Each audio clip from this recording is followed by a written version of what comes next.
Hey there, friends. My name is Dave Schramm. I'm a faculty member and extension specialist in the Department of Human Development and Family Studies at Utah State University. And I am thrilled to be able to spend some time with you today talking a little bit about stress, turning challenges into opportunities for growth. So let's jump right in. I'm going to get rid of myself so you can see the slides. And let's start with an overview of what I'll be covering. So we'll talk a little bit about stress. I won't spend too much time on this one because I think we get it. We all experience stress. We know what stress is, especially when we're feeling it in the midst of it. But I'll tackle three human needs. We all are born with three essential needs for surviving and thriving. So we'll talk about those, and then we will spend the bulk of the time really diving into some of the old versus the new ideas and some models and some theories, and then even some science and some examples about managing stress.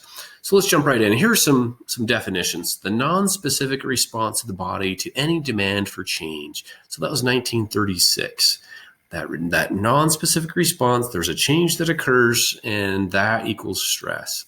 The Oxford Dictionary, it talks about a mental or emotional strain or tension resulting from adverse or very demanding circumstances. There's that word again, demanding for change, these demanding circumstances. So think about your own definition. How would you define stress for you? What is it exactly? I took the liberty of trying to tackle that as well. I say stress occurs when reality fails to meet expectations or when we experience urgent or time-consuming demands. So there's that word again. But what do I mean by fails to meet expectations? Think about that. I experience stress when I have an expectation that something is going to occur and then it doesn't. And that is stress. For example, I might be getting ready to board an airplane at 1 o'clock, and that's my expectation. I expect it to leave on time, and then I get that dreaded call that it's not going to leave, it's been delayed or it's been canceled even. So then I experience stress because reality failed to meet that expectation. That can be at the classroom, that can be at home, that can be in relationships where we have these expectations and then reality fails to meet those, and that is stress. Here's a good little quote. Change is the only constant in life. One's ability to adapt to those changes will determine your success in life. Now, I'm not sure if I agree with all that as far as your success in life and adapting to change, but I do agree that change really is a constant in life and our ability to adapt to those changes. And that's what we'll spend a bulk of time is talking about, that ability to adapt. So what does stress do? It really throws us off. Now, as humans, we're born with this desire for predictability, stability, and routines. In fact, most humans, young and old, thrive with stability, predictability, and routines. And so we're pretty good, though, at adjusting to new situations. We're born to be resilient, but it doesn't mean that we like it necessarily. So we tend to like our comfortable routines, knowing what comes next. Each of us really have these inner expectations. Right. If my daughter gets pregnant in high school, it's much different than pregnant when she's married in her 20s, for example, or having a loved one pass away.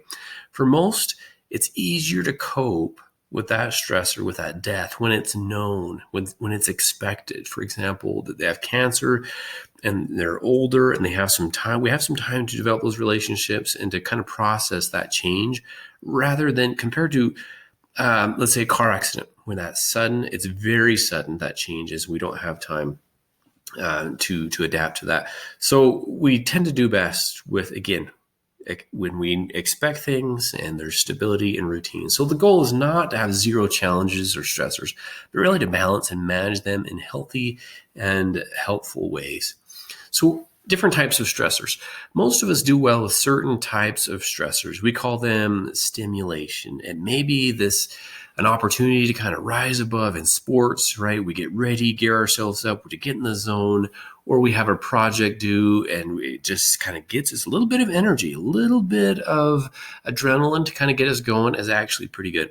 But when we have no stress or tons of stress, we tend not to thrive or do our very best in those situations. Now, not all stress is necessarily, quote, bad. We have positive stress. It could be a coming wedding. Oh, those are stressful to prepare for. or a vacation, right? That can be getting things ready, getting everyone going, ready for that, to prepare all the meals and what we're going to do and all those things. So that can lead to stress. So there can be positive stress. And what we're more familiar with is the distress, this negative stress. And really two types you're probably familiar with: acute and chronic. Acute is the short-term stress from a specific event. I like the acronym NUTS. That involves novelty, unpredictability, maybe a threat to the ego, and leaves us with a poor sense of control. Again, we like to feel like we're in control. So it could be an accident or an argument, or running out of toilet paper, for example, can be a short-term stressor. And the other stress is chronic stress. So that's the long-term stress resulting from repeated exposure to situations that lead to the release of stress hormones. So this type of stress can really cause wear and tear on mind and on your body. In fact, many scientists think that our stress response system is not designed to be constantly activated, to be constantly high, to feel that adrenaline all the time. So it's this overuse may contribute to the breakdown of many bodily systems, increasing our heart rate, blood pressure, blood sugar levels. It decreases our immune responses. It affects our digestive system, our metabolism. So it really does. It affects all areas of our mind and our body when we experience chronic, this long-term stress over time. So I'll talk about how that relates to these three fundamental human needs. As I mentioned, we're all born with these three needs. The first need is safety, and that includes physical and emotional safety. That's food, clothing, shelter. You're probably familiar with Maslow's hierarchy of needs. These fundamental needs that we all have, but as well as emotional needs. We feel emotionally safe in our circumstances or our environment. We feel like we can open up and talk without being criticized. So we each have that feeling of safety. What's the result? The result is really this peace. I could be at peace. There's not this constant worry of where the next meal is going to come from, or whether we can make our car payment or pay our electric bill. The second need is satisfaction. We're all born with this desire to have fun, to do things that bring happiness in our lives, from a roller coaster to a nice sit-down meal to reading a good book. Those things that bring us pleasure, fun, even recognition. All of us have this desire to acquire new things, to learn things, this yearning for learning, and to move toward rewards. And what is the result? It is contentment and happiness, really, when this need is met. The third need that we all have is this longing for belonging, this craving for connection with other human beings. And it happens through compassion, through kindness. We have this desire, the need to feel appreciated, to be known, to be recognized, to feel connected with other people. And what is the result? Is this feeling of love. Now, how does stress fit into all of this? Stress really fits in when, let's say, the pandemic, this recent pandemic that we've experienced in 2020, it has affected all three of these needs. For some, the safety, right? Wearing the mask and this fear of getting COVID-19, for example, and it affects our safety, maybe even our emotional safety. And it has certainly affected our satisfaction and connection with others. If you're like me, and I have some kiddos at home and teenagers, and they can't go out and do the fun things. Soccer was canceled, and we can't go out. We can't have practices. We can't even go connected with our friends. We have to stay home and quarantine. So you see how the pandemic has affected all three needs: the need for safety, satisfaction, and social connection. And so really thinking about the bigger picture of how does stress affect my needs? It's important to keep that in mind, as well as the needs of your kiddos, maybe it's students, those around you. Think about how stress has affected those three fundamental needs. We'll come back to that. Now, there are different models and theories about how stress affects us. I want to drill down into a specific one, and that's the Family Adjustment and Adaptation Response, or the FAR, or FAIR model of family stress theory. So this is specific more to kind of family demands. Now, three kinds of family demands. Stressors, and this can be all kinds of things related. It could be a health. It could be missing a paycheck, or not being able to run my business, or disrupting, maybe even in the classroom, like going from face-to-face to online. So that can be a stressor. And what that often does is leads to daily hassles. I wasn't working from home. Now I am. Maybe my partner is, maybe our children are now home, or my child from college. And it's these disruptions in this part of daily living. Thinking back to, we thrive with what? Predictability, stability, and routines. So these daily hassles, these stressors, and then even strains result from these unresolved tensions. And it could be between partners. It could be between parents and children or extended family. So what often happens, these large events like a pandemic tend to increase all three at once for many families. And they often spill over from one. We have a stressor, and that relates to more daily hassles, which then relates to more strains in relationships. And again, those strains, we're talking about connections, that fundamental need for connection. Daily hassles, maybe you can't do things that bring satisfaction. So keeping all of those in mind, those are three types that you've probably experienced in one way or another during a pandemic or other stressful times. So here's previous thinking. Previous thinking was this, that I experienced a stressful event and it results in stress. So that was true until Reuben Hill. So Reuben Hill, he came along, he noticed, he was a scholar who came along and noticed that people who suffered from very similar challenges had very different levels of stress. In fact, he suggested that it wasn't the events themselves. It wasn't just the A that led to the X. Rather, the events, together with our resources and meaning or interpretation of the event, determine how much stress we experience. So let's consider the example of a pandemic. One family might thrive, while another family that seemed similar might suffer. Maybe the thriving family had friends and extended family nearby, right? A great resource who helped them with the demands of life. Maybe this family interpreted the opportunity to help others as a great act of serving, so they found meaning in that stress.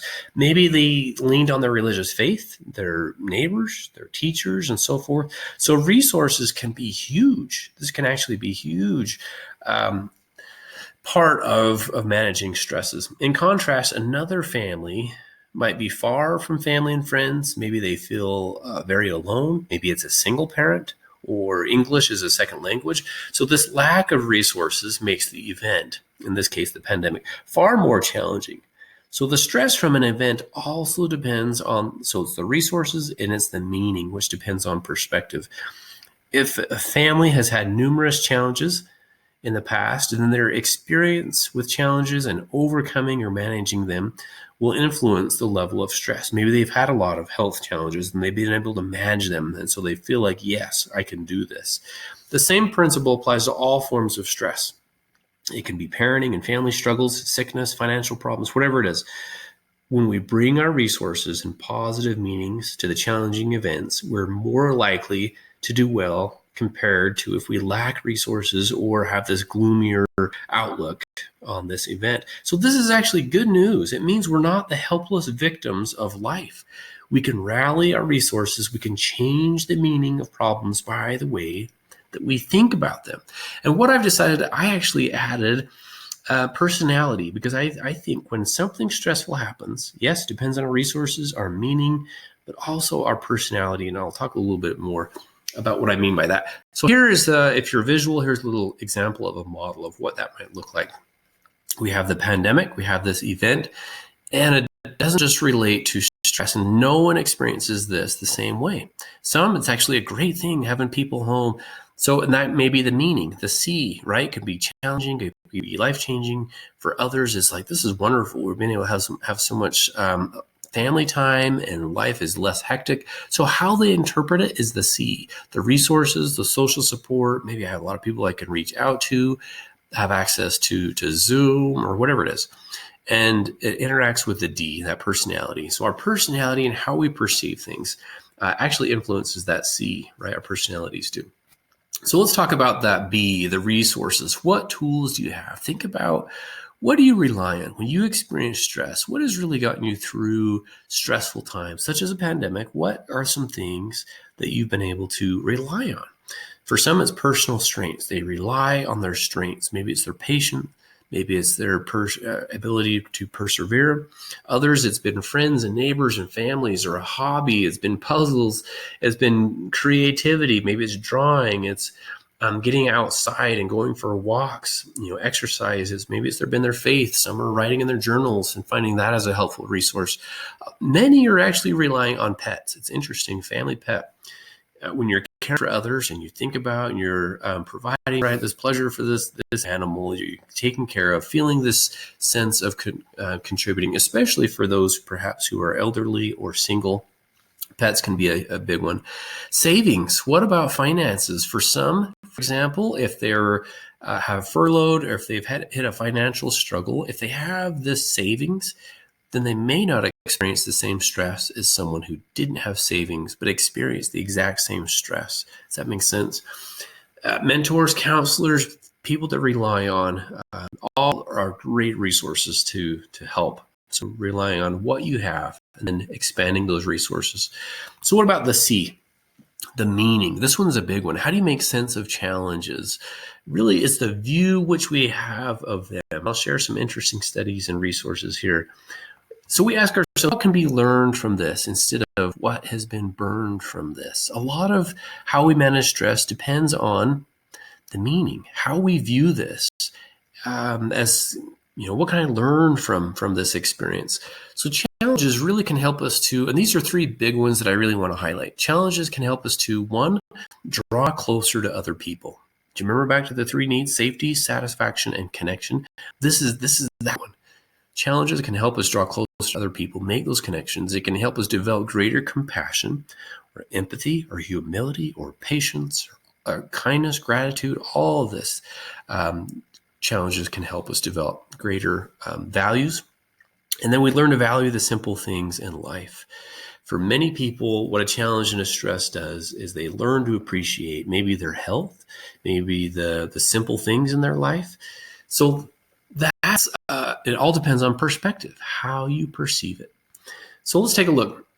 There was a great study done at Stanford University. It was 8 years. It was 8 years. They followed 30,000 adults over 8 years, and they asked several questions. The first one, I just now look at the first one. How much stress did you experience the past year? Think about that. Answer for yourselves. Think in your mind, maybe on a scale of 1 to 5, with 5 being a lot of stress and 1 being no stress at all.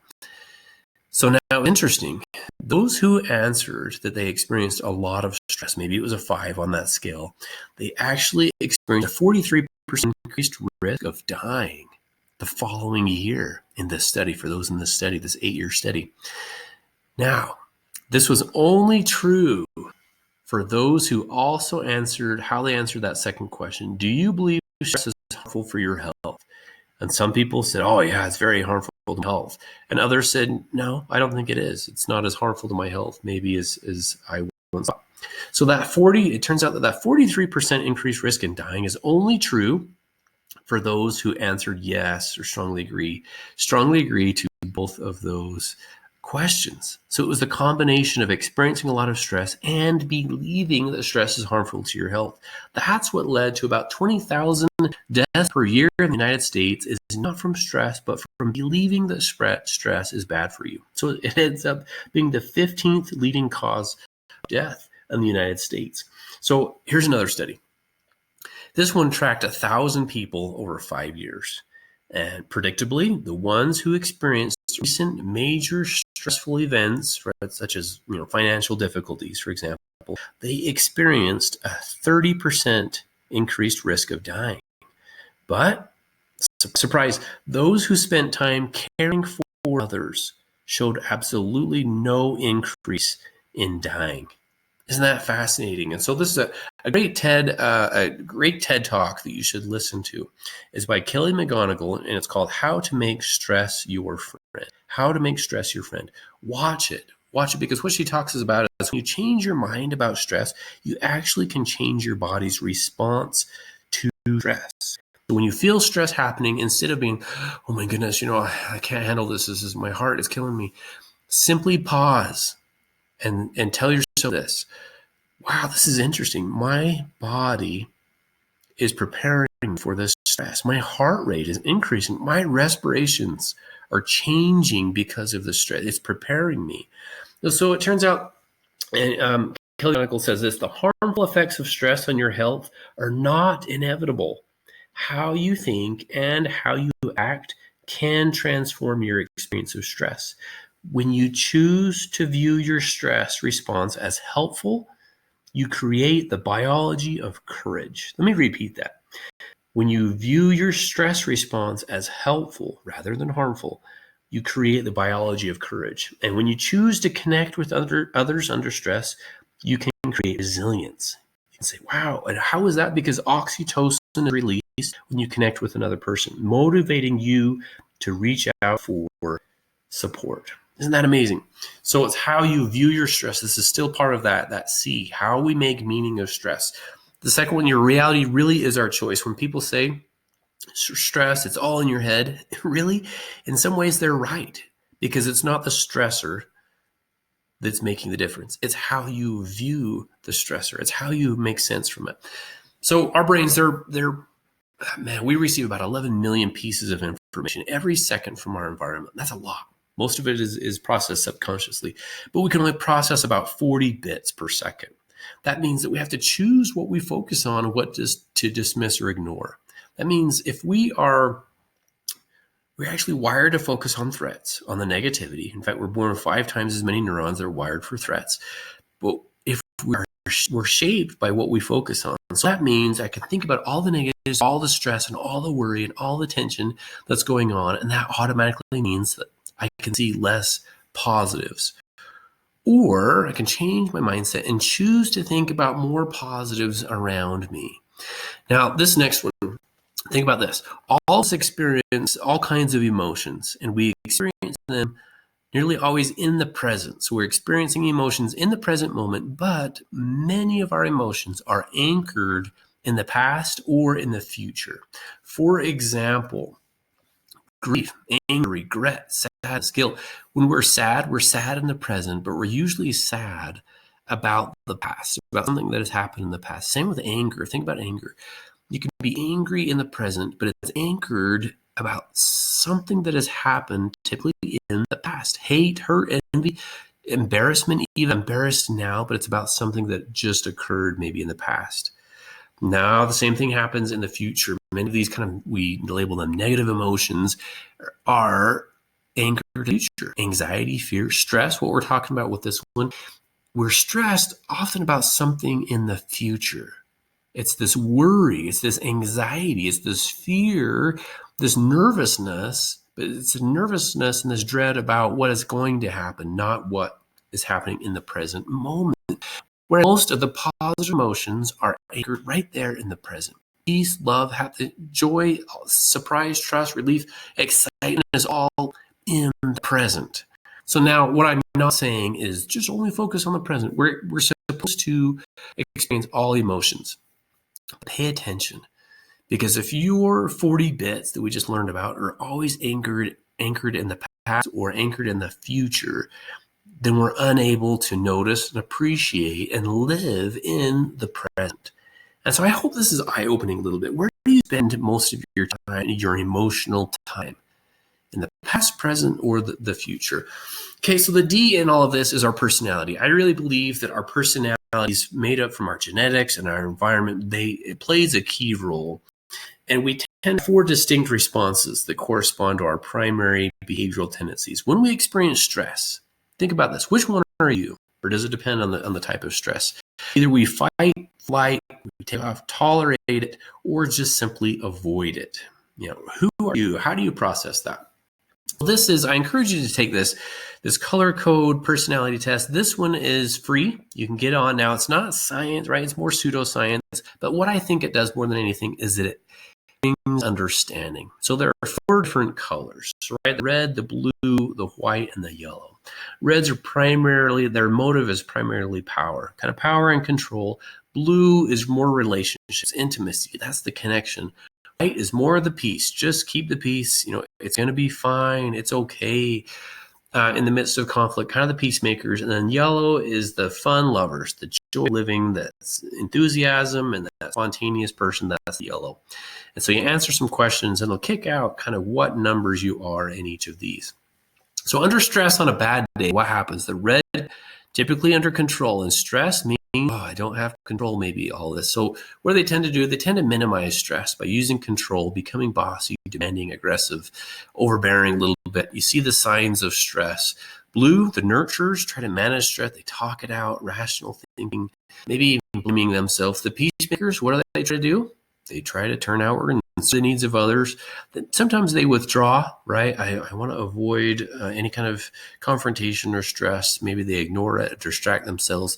The yellow, how do they handle it? Often it is through humor. Those are the ones who kind of break up have the funny, the jokes and the things to break that tension and that silence.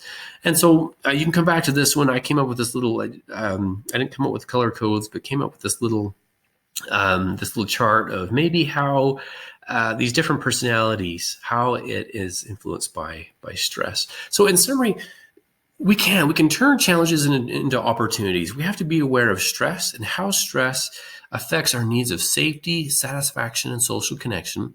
And then ultimately, during times of stress and challenge, just to review, draw on and develop your resources. That's the B. The C, view challenges as opportunities to find meaning, to turn outward.